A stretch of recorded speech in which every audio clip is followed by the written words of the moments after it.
Hello guys, ito po, yan, magluluto po tayo ng Cajun Seafoods. Ayan po, ilagay ko po ang mga kailangang ilagay. Sobrang sarap nito.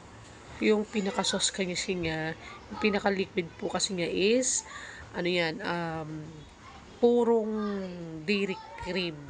Yan. Purong dairy cream. Mga dalawa, tatlong dairy cream yata ang nilagay ko dyan. Hindi ko na pinakita kung paano ko siya ginisa. Kasi sobrang haba na. Ayan guys. Harinawa. Ayan, nilalagay ko na po yung tahong.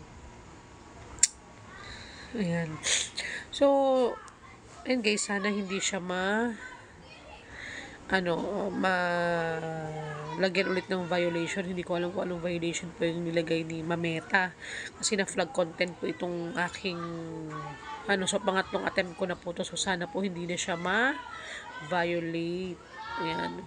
Sayang naman po kung ma-violate siya kasi para makita rin ng mga madlang pips sa mga kachicha na yung luto na yan. 'Di ba?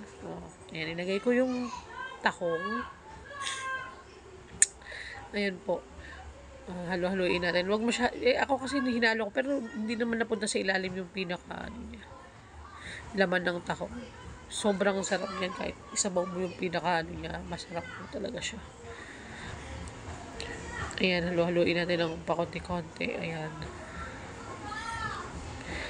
So, tas manghang pa po yan. So, ayan guys.